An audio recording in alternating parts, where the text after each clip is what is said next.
Yo, yo, yo, yo, yo, yo. Hey, guys, welcome back to another fabulous episode of the Best Practice Show podcast. I'm so pumped that you're showing up. I have one goal here, to make you better, in which your practice gets better, and then your life gets better. Dentistry is an amazing profession, and we learn from some of the best minds in dentistry. And today, we're going to do just that. A good friend of mine, Dr. Jim Otten from Lawrence, Kansas, home of the Kansas Jayhawks national champions. He shares with us a road in dentistry and why failure is an option and how to get over some of the challenges we have mentally and emotionally about moving in the direction of being a great restorative dentist. It is fabulous. So hope you enjoy the episode. See you soon.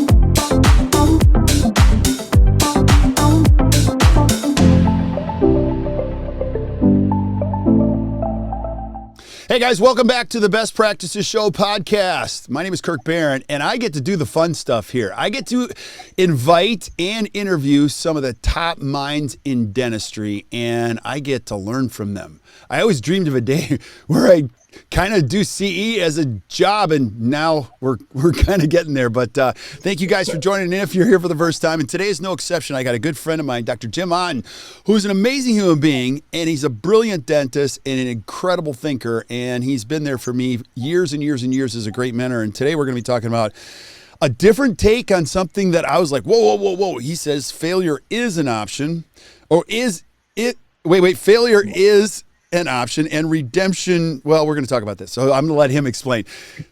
Because, you know, the challenge is like, we're all afraid to fail. And Jim's going to take us in the mind of great restorative dentists and dentists that are evolving and how that evolution works. So Jim, thanks for being on the show. I really appreciate you, brother. Oh man, I appreciate you, Kirk. It's just super cool to do this. You know, we've been friends for so long, and we've grown together over so many years, probably like 20 now or so. Mm-hmm. And, you know, anytime I get to hang out with you, it's a special day. Hey, same for me. Now, you and I have been friends for a long time, and so like we're just getting set up here, and I'm like, where are you? So if you guys are watching the podcast, you're gonna see he's in this like cool room. Now, I thought I was like really good friends with you, and so apparently I haven't reached A status. And so where are you, Jim? I'm in downstairs in the wine cellar in my home. Oh my gosh. It's a nice quiet room. Hey, and so one day, I hope to have a wine cellar, you know, but I don't know if that'd be a good thing for me, but it's all good. So Jim, I can show you how to build one. Yeah, that's awesome. Well, I appreciate you being on, and I always like to start here. We're going to be talking about this important topic, and so, but I want, you know, if I'm a young dentist listening, I want to know who Dr. Jim Otten is. So who are you? So, hey, thanks for asking. You know, it might take all day to flush out all the complexity of my life, but let's not go that far, okay? Right. Let's suffice it to say I've been in practice for about 40 years now out of dental school. I have traversed all sorts of continuing education platforms and built a restorative dentist here in Lawrence, Kansas. I couldn't have done any of this without my wife, Vicki, who's been by my side the entire time and been a great partner and my best friend. And you know, you don't do it without the agency of others in your life. I have a son and a daughter-in-law in San Diego. I have a granddaughter who is a world-class pole vaulter in high school, awesome. Now fourth in the nation, thank you. Wow. And competing at the Nike Championships this summer. You know, it's a great life. I've built a restorative practice here. I have taught at the Pankey Institute, Spear Education. I have educated myself through you know, the Dawson Center, through a lot of the different comprehensive institutes, and over the years, and stood on the shoulders of the giants of dentistry. You know, I've been fortunate to be mentored personally by people like Peter Dawson, as you were. And all the wonderful people that have come before him, and my friends are just a really wonderful collection of great thought leaders in dentistry, and I'm just fortunate to be there. Yeah. And now my job is to to help the next generation, right? I've got a lot more years of daylight behind me than I do in front of me.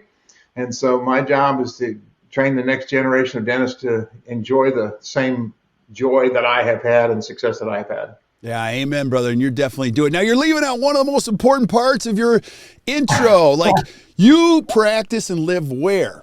In Lawrence, Kansas, right? Of course.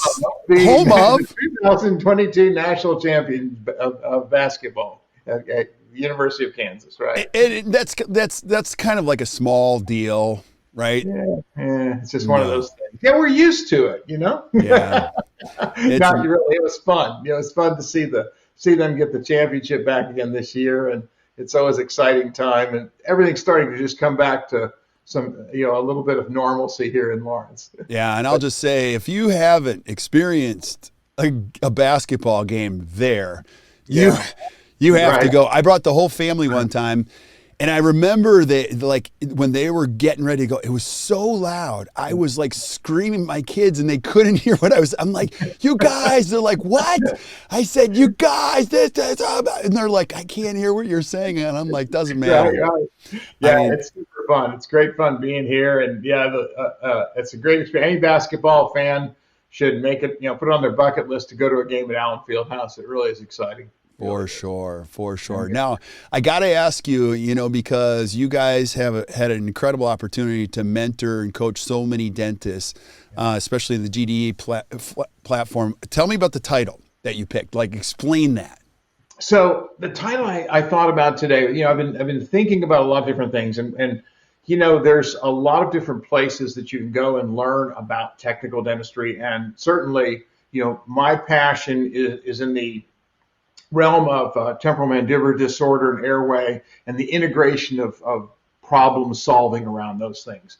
And we talk a lot to dentists about that sort of thing, about restorative dentistry on our platform.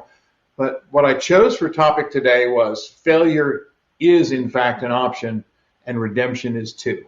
Okay, but you got to go further on that, because that's like so against. I mean, I saw Apollo 13, and I adopted that the minute I heard that, and it's still to this day one of my favorite scenes of all time. Like, absolutely. So what does that mean if I'm a dentist listening? Yeah, so I pirated it and took the opposite approach. And on Apollo 13, you had to have that mindset. You weren't getting back to Earth if you had any doubt in your mind that you were going to make it. In dentistry, we can have a bit of ambiguity tolerance, can't we? We can have failure. We will experience failure at some level. But I always loved the quote that Jack Nicklaus had. He said, he was talking about any round of golf he played in his professional career. And he said, of the shots that I take, of the 67, 70 strokes that I take, maybe 2 of them are exactly the way I wanted in that round. The rest of it is to miss it well. So if he had that perfection mindset of, I have to hit every shot perfect, it has to fall exactly where I want it, he would have never achieved what he achieved. And every dentist should think the same way. If you expect everything to come out perfect, if you don't pull the trigger and take imperfect action, be willing to take imperfect action and risk, minimize your risk now, but risk, you'll never grow. Yeah. And so what we find is that all of us suffer in some way from our limitations that we have around our thoughts and our ability. And oftentimes we get frozen. And so what we've started to do in our education platform, and what I've started to do in my personal mentoring, is make sure that people understand that failure is an option in the sense that it's going to happen. Right. And we're okay with that. And what do we learn from it, and how do we move forward, and how do we become better? I can honestly say, and I think if you ask anyone, the best lessons in life I ever learned were from the biggest failures I had. Yeah. Right? Because they challenge you to reach down into your core, discover who you are, and how you're going to reframe the rest of your future and move forward. Yeah, it reminds me, it's so fun talking to all you guys, because everybody's got a different combination and philosophy on this. And the great Bill Lockhart, I'll never forget when went to his house. Mike Fling facilitated that whole thing, and Bill said to me, he said, Kirk, perfection in dentistry is actually deadly. It's very dangerous. He said, my goal was excellence. And if I strive for excellence, perfection was God's job. There were days it was perfect. Wasn't my doing, and I thought that's a great way to look at it, And then the other thing is Nito Cobain, who was a coach of mine for a long time, he said, Kirk, and he used to coach me in these calls. He'd go, Kirk, stop. It is okay to fail. But you have to learn from these, but to repeat the failures over and do them, that is stupid. And he goes, everything is not perfect, but you've got to make progress through each one of these. And so take us in how that applies to you and maybe a young dentist or any dentist listening to this. So I think that that in dentistry, it's been inherent since I've been in here for 40 years. I've seen this and experienced it myself, that I get frozen in my growth because I'm waiting for it to be ideal or optimal or perfect. And when I don't get that, I get disappointed and I can default back to my original behavior rather than taking the next step. Right. And I think about it, if I think about it in the context of, say, a dental procedure, and let's just think about the topic that I love most is occlusion, right? And so when I'm teaching, and I'm teaching with like Bill Robbins and people like that, Bill says, the stuff that you're thinking about has so much nuance. I said, yeah, it does. Because, and people say, well, how do I learn this? How do I learn to equilibrate? How do I learn to balance a splint? And the answer is you do it, right? You have to put it in play. You have to just practice at it. It takes 10,000 hours to be a master, right? And so you've got to get to the task, and you can't be frozen thinking that I'm not going to take that next step. So you learn, you study, you have mentors, which is the key issue, that help you walk you through, but you have to put it into play. Yeah. You have to get in a game. And I tell the students on our platform now too, is that if you don't like the game you're in, it's like Scott O'Neill says, change the game, right? Yeah. It's time to change the game. If you don't like what you're doing, if you're not satisfied, if you're not feeling enriched by this, it's time to change the game. Well, how do you do that? You have to be willing to take risk, and you have to be willing to take the next step. Yeah. Now go back to that, because when you say you got to get started, and we have a good friend in common, Dr. Mark Murphy. He's like, you can't learn swimming from a video. Right. You got to jump in the pool and just start. Right. And so let's talk about this, because you spend a lot of time working with dentists that are on this path. And one of the challenges is they don't really, even on the sharing cases and presenting side of things, like sometimes it's like hard. And let's talk about the reality of that and just working through that. Can you speak to that?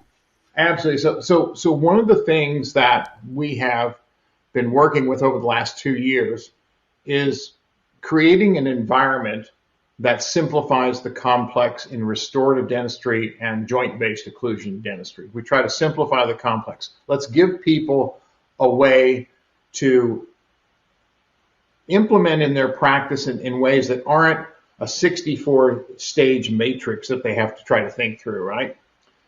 Well, to do that, you have to have certain things in place. You have to take photographs. You have to do the work. You have to palpate muscles. You have to palpate joints. You have to do the imaging. You have to learn about that sort of thing.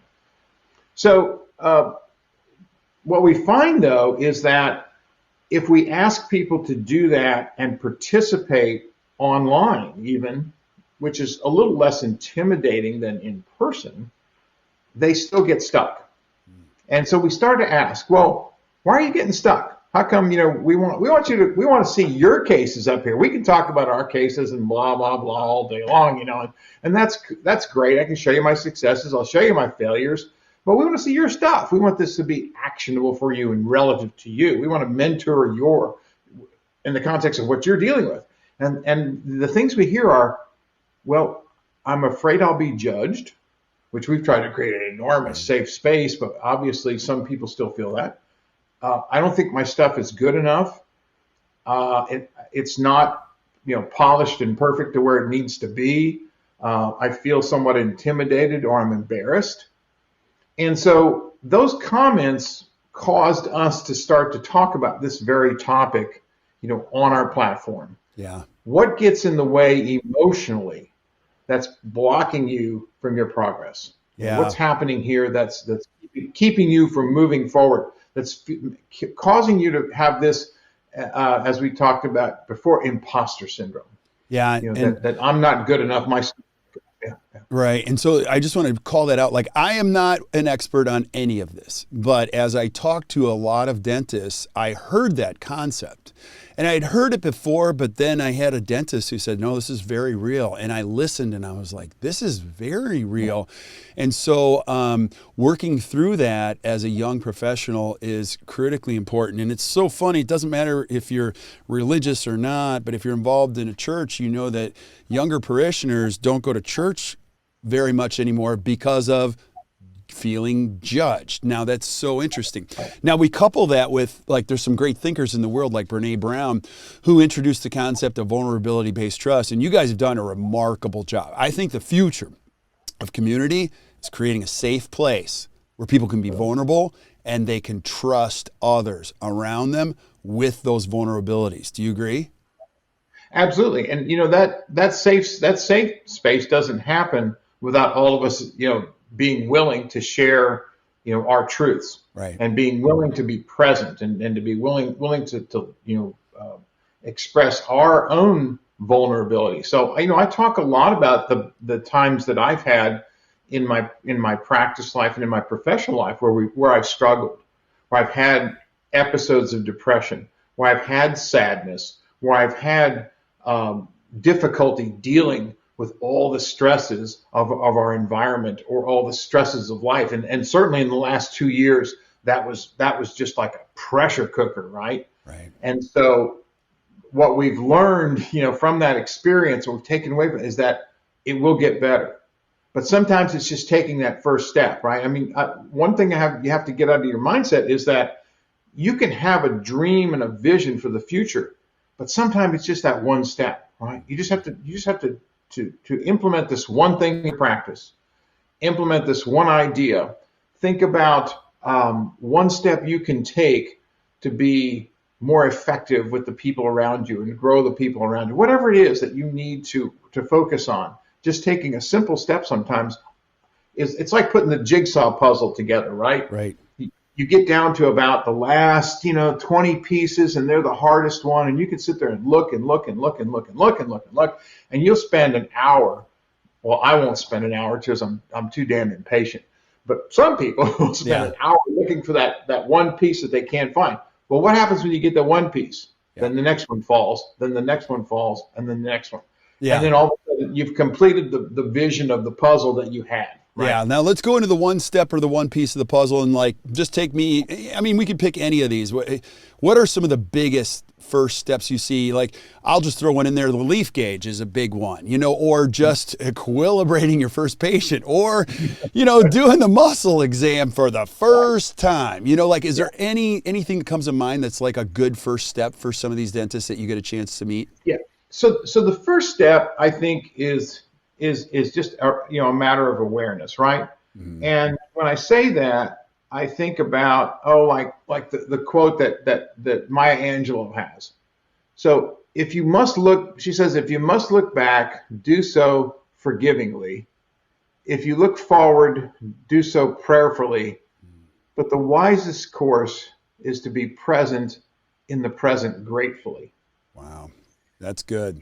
And I think that's the first step, is to allow yourself, the forgiveness for anything that you are trying to pull forward from the past. That's done.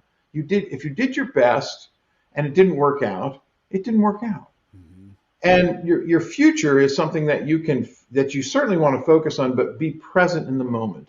What can you do each day? And I think the important thing is to write something down each day in several areas. Number one, who can you connect with that you haven't?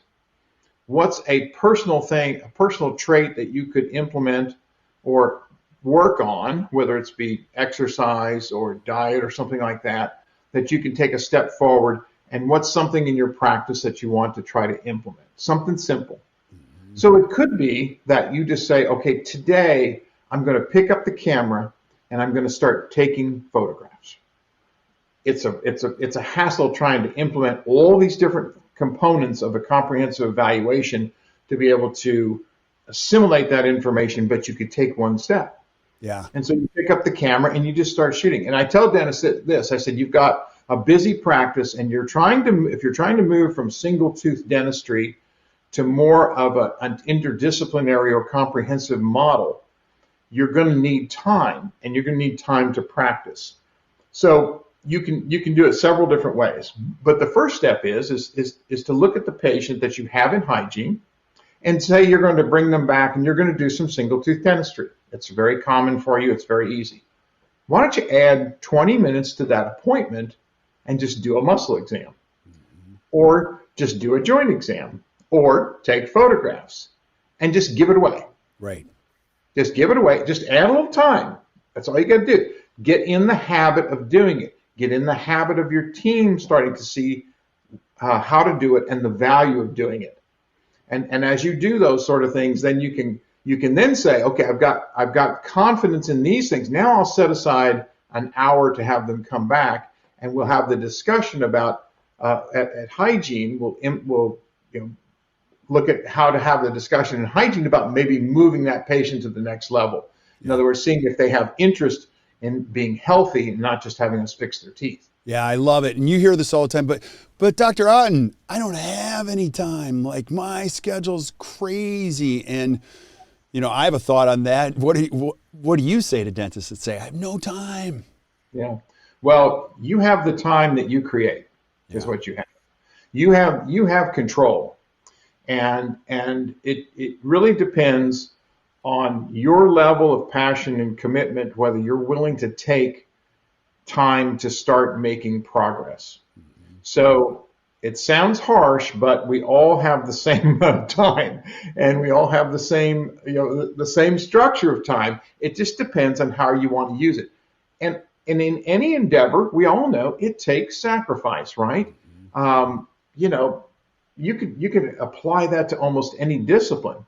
If you're trying to change the game, if you don't like the game, this is for, what we're talking about is people who don't like the game they're in. Right. Some people like the game they're in. Some people want to be single tooth dentists. I think that's wonderful. Go for it.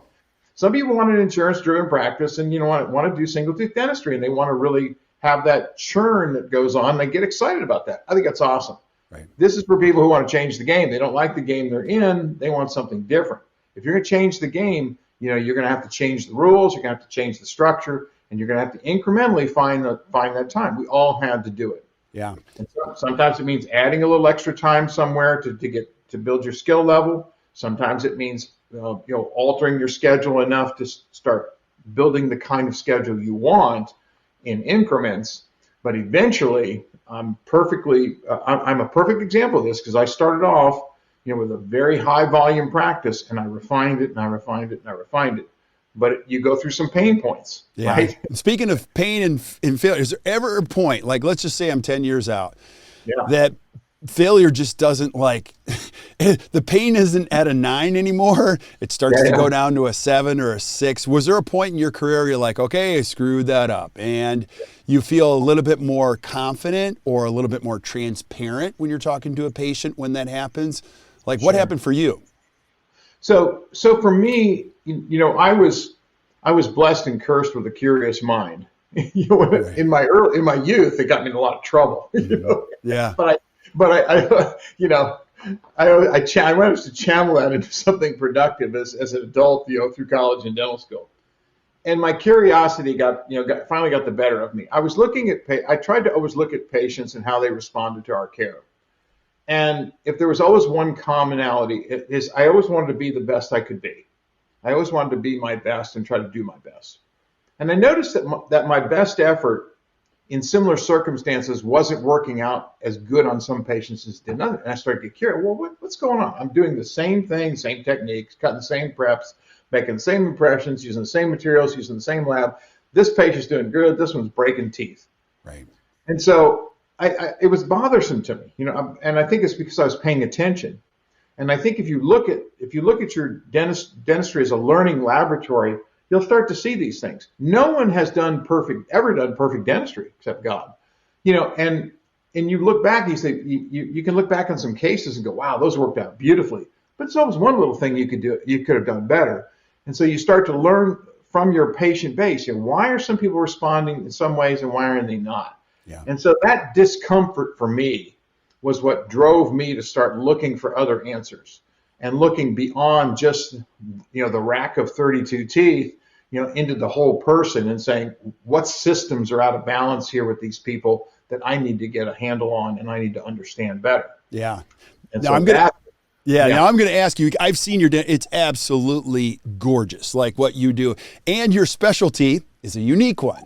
Your specialty is occlusion. Now, I put you in the same bucket with McKee, and I'm having fun here, so just stay with me. Like, I don't even think Jim McKee's a real dentist. You can't find him on the internet, and I interview him and I joke with him. In Chicago, when things go bad, a lot of those patients end up in his office, and he's crazy busy. And he goes, Kirk, everyone thinks these patients are crazy, but I love these puzzles. And so, like, he's found a unique way to solve problems for patients in a very specific way, and people seek him out for that. And you've done the exact same thing. Now, if I'm a younger dentist or any dentist, like occlusion is one of those things where all you need to do is throw that into the room. And some dentists are like, I don't know if I need anything more. Talk about failure and occlusion and the evolution for you, and where are we at this stage of the game in dentistry and occlusion? So, I started off learning, with Dr. Dawson. I started with Bernie Williams, a local dentist here in Kansas City. Yeah. That I started learning from Bernie, and Bernie opened my eyes to a number of different things, and he started the Society for Occlusal Studies. So I started to get involved with that group, right? And he mentored a group of us, and we started studying the different dynamics of joints, and we started to understand a little bit about anatomy and physiology. And, Jim McKee and I have been on the same track, and we're best friends. So, right. He's superhuman. There's something, he's got, he makes notebooks for his children's development, things like that. So he's amazing. So, but we both had this idea that we like solving the puzzle, right? We like that complexity. And I came to understand from studying with Dr. Dawson and Dr. Becker at the Pankey Institute and all the folks like Henry Grimion and Parker Mahan, all these folks who were just brilliant minds in that process. I came to understand how to evaluate things in the context of each patient. And Jim will say the same thing. Every patient is a TMJ patient. Every patient is. Right.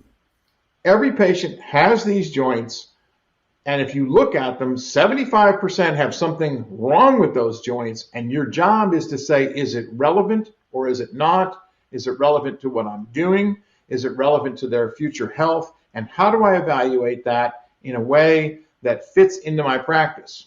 Jim and I are kind of cut from the same cloth. We don't take on the patients that have incredible behavioral problems that are secondary gain issues, that are psychological secondary gain issues. The people who are just own their disease a little too much, right? That their whole life is a pain problem. Those are those complex issues that have to be solved by mental health professionals, and so we can help steer those folks in that way. But the vast majority of these people are people who have been underdiagnosed, overtreated, or misdiagnosed. Right. And if you know how to sort through, then it becomes clear. Perfect example. Last night on our platform, a young dentist from Florida, great young lady, winds up with a patient in her practice that has just completed 4 years of orthodontics. And she hates her bite. And so she says, when I wear my retainers, my jaw starts to feel uncomfortable. It locks on this side. My teeth don't feel like they fit together properly. I don't know what to do. Well, Pam knew how to evaluate this, and we worked together in starting to unravel. And what we found out was, well, number one, aesthetically, the orthodontics didn't work out well. Functionally, it didn't work out well, and it has no future for this patient in the way that the teeth set up at the end. And the reason is because she was at high risk for completely displacing both discs. And in advance of the orthodontics, this wasn't evaluated. It wasn't known. And so the orthodontist was chasing teeth in a jaw that was moving dimensionally anterior posteriorly because the disc was starting to displace on the left side completely and partially on the right. Now we said, okay, we got a timeout. Patient says, I'm not doing orthodontics again. And we just say, okay for now, because we know this is not going to work, what she's got. And we put together, a profile clinically, what muscles are activated, what are the joint palpations, where's the inflammation, what does the range of motion look like, what do models look like, what do photographs look like, and then what does a CT scan and an MRI look like?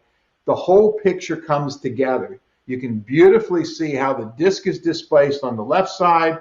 When she opens and it's off to the lateral, when she opens a certain way, she can get there. On the right side, it's starting to click, and that's the one she's worried about. Yeah. Now, all of a sudden, we've got a way to unravel this. Yeah. And that's the cool thing about it, man. When that goes off and you see it all come together. Now, sometimes it doesn't come together exactly that way, but this was just beautiful. And it's just so rewarding to know, okay, now I can unravel this and I can help this person and I can get them to a good place. Yeah. Now, I think a couple other things that are important to notice is like failure. There's some good that comes out of that in redemption components. Number one is you learn how to manage expectations a little bit better and you're not promising the moon. You also get a really good dose of humility that's positive.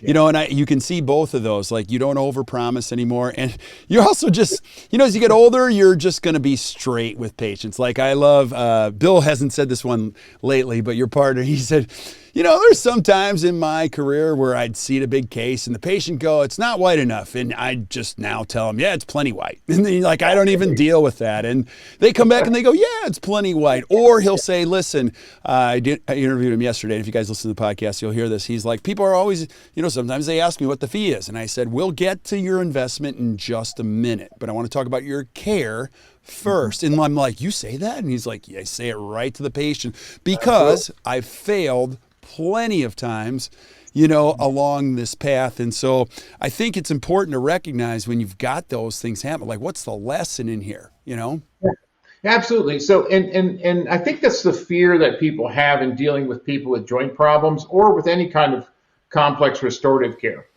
We do have the techniques and the way of gathering and assessing information, diagnosis, evaluation, and treatment methodologies to be successful. But along the way, and especially in the realm of occlusion and TM joint dysfunction, you're going to find that people don't respond the way you think. And you don't tell them that, I don't tell people anymore that this is going to fix your problem. I tell them this, I say, look, we're going to use a bite splint. And what the bite splint's for is to manage your problem. It's not to correct it. Discs are not coming back. And we're going to hopefully get inflammation down. Your muscles are going to be relaxed. And hopefully you're going to feel 90% better. And 90% of our patients do get 80 to 90% better. You could be one of the 10%. I don't know, And so I always make sure that I say that because I don't know. Right. And I used to take that on as my failure. And it's not. The cardiac surgeon doesn't apologize if the heart surgery didn't work out. They did their best. Everybody has a different host response and different susceptibilities. I can't predict that. I can just say we're going to do our best. And what happens is that one of my patients, she's really funny and she's got some real wonky joints, and it's hard to. I've set it up where I said, you might be a surgical candidate. That's that 10%. She looks at me and she goes, I'm not going to be that 10%. Yeah. I'm not going to be there. And she's bound and determined to get better. And that's a great mindset for her. Yeah. But I quit worrying about that being a failure. But over the course of time, I used to absorb that. Yeah. I used to say, this is my fault, or I didn't do enough, or something's wrong, or I got to give them a refund or something. No. If you did something wrong, blatantly wrong, yeah, make it right always with the patient. That's always the case. Yeah. But don't blame yourself, for God's sake, No. Yeah. And I got to give you, do a huge kudos shout out to you guys, because one of the things that you guys did that I've been watching you do for the last 2 years is you and Bill took the onus off of yourself to teach all of this stuff, and you started putting it in the hands of the people that you were mentoring. Now, I want you to speak about the realities of this. So if I'm a dentist listening, and I'm like, Jim, you're totally talking to me like I have these complexities about talking about it, doing it, and once I get started, and I'll add this piece. You guys have developed a core group of mentors, and I think your game is a beautiful one, which is you're developing and growing leaders, leaders in this field. And that's one of my favorite things, because I actually thought when you guys got this started, I'm like, man, that's a pretty heavy torch to carry, to teach all the time. And you're like, no, we're passing the torch. And now we watch them do this. We make them present. We walk through their cases. What happens to a dentist when they get beyond that hurdle of like, I don't want to share, then they start sharing, and then you help them along that path? What do you see? Well, I'll just tell you what they've said. And it's not, the only thing I can judge is what they have told us. And certainly I hope more people feel this way than have told us.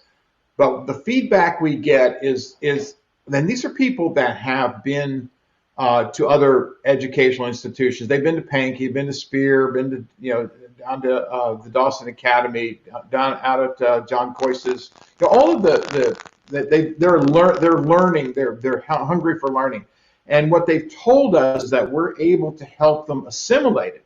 And it's not because we have, any magic. We do have structured systems that help make the implementation more simple, but it's because we have this ongoing support and this ongoing conversation that people can tune in 3 times a month. And yes, we're developing people to help move them along. Because, what I found, Kirk, I was such a knucklehead for so many years. I just thought that all I had to do was try to be like Pete Dawson and everything would be great. Well, nobody's like Pete Dawson, right?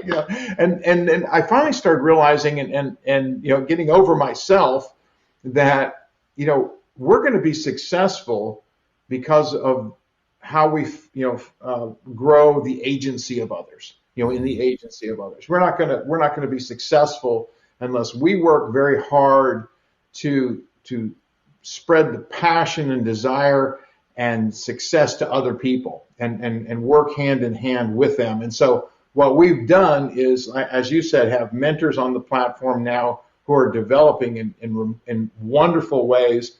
And the people say that, hey, this is the best thing I've ever done because I'm able to implement all this learning I've had, in real time. And it's very, very cool. Yeah. And so that's what we've been able to do. And we're just having a ball with it. It's, Bill says it's the best thing he's ever done in CE, and I think it is for me too. Yeah, he mentioned that yesterday. Not only you get to watch how your lessons get passed forward, but you also get to see these people shine. They become more confident, they become great leaders, and that they're helping a lot of great patients. I love this stuff, buddy. Like, it's so cool, and you're speaking to my heart about the future of dentistry, because this is a crazy noble profession. Any last thoughts you have on, Phil? I want you to talk about the platform itself, sure. But any last thoughts on, like, failure is an option, which I'm going to have to adopt that phrase now. And so, any last thoughts?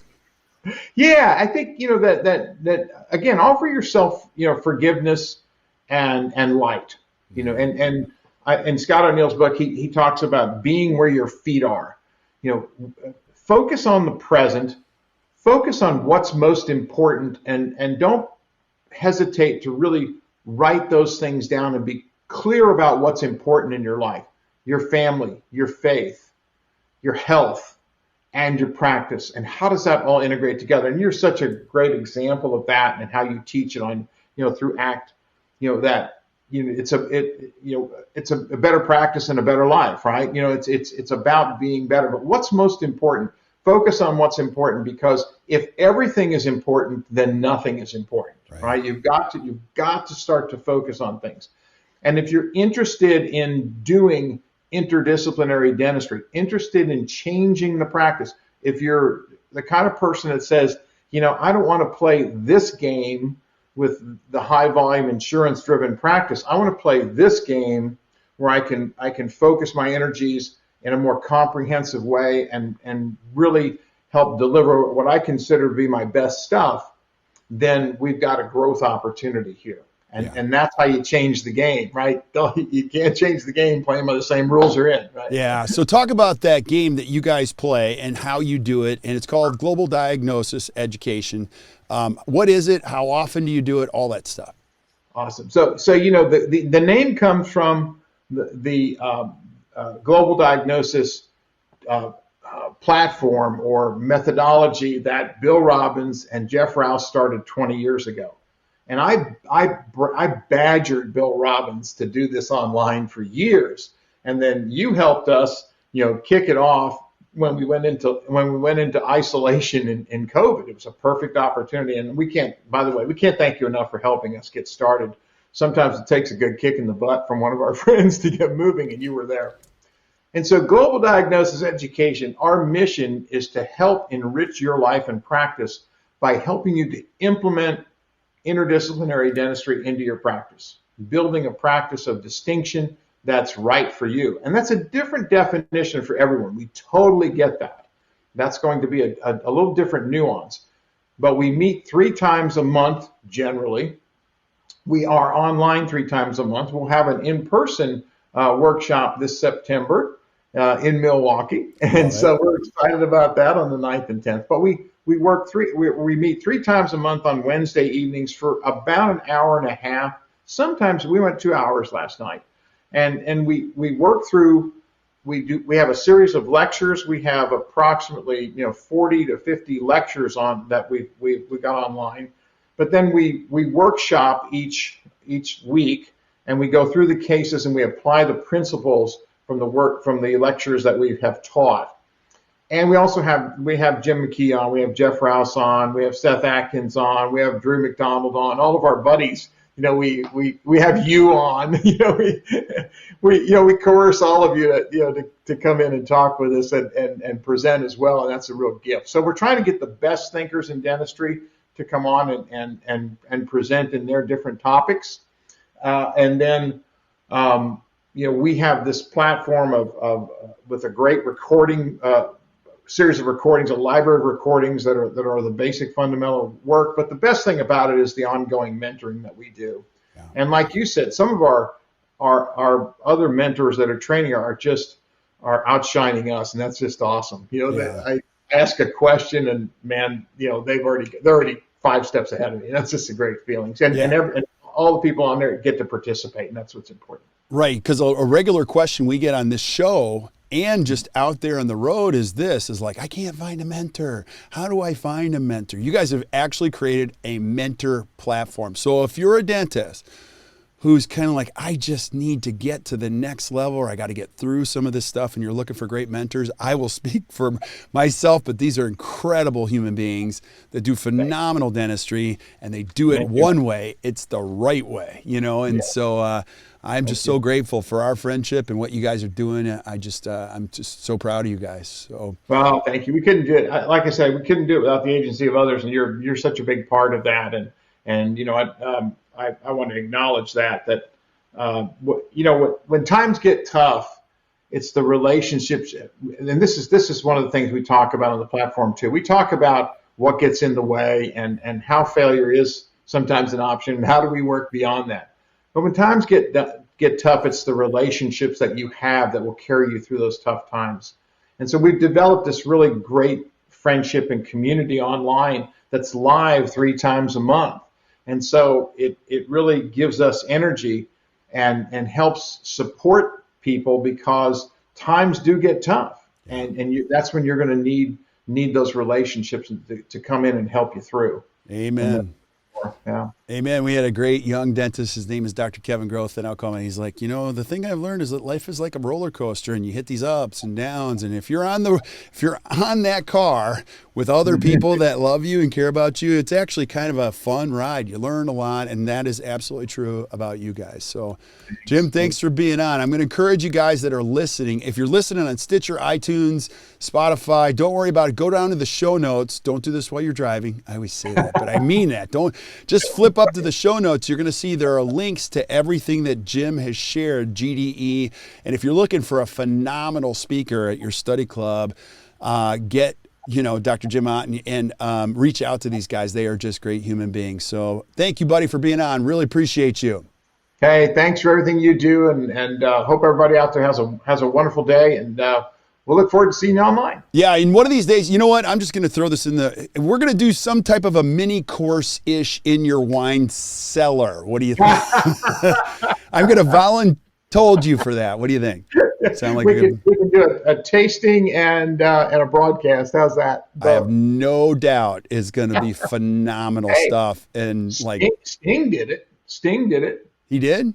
Sting has a whole winery that in Tuscany, and he sent out wines, and they did a wine tasting from his cellar in Tuscany with his wines. So if he can do it, why not us? Why not us? Or we could just go out and hang out with him. You know what I mean? Exactly. And here's the last thought I'll leave with everybody listening, right? I get questions all the time on the platform of, hey, I've got this patient and I've got this problem and I don't know where to send them. And my first question is this, and it's the question I'll leave with this audience. Why not you? Right. Brilliant. Why not you? I love it. Why not you? Why aren't you the person that can be the answer for their problem? Let's see if we can help you get there, Bam. Why not? Drop the mic on that, and I completely agree. So thank you, brother. Well, stick around while I say goodbye to everybody else, but thank you guys for listening to the Best Practices Show. Hey, if you enjoyed today, which I know you did, do us a favor, just hit the share button, share this with your friends. Keep sending us suggestions for things that you guys want to see, and we've got them lined up. But until we see you guys next time, hope you have a good day, and remember, a better practice always leads to a better life. Have a great day, guys.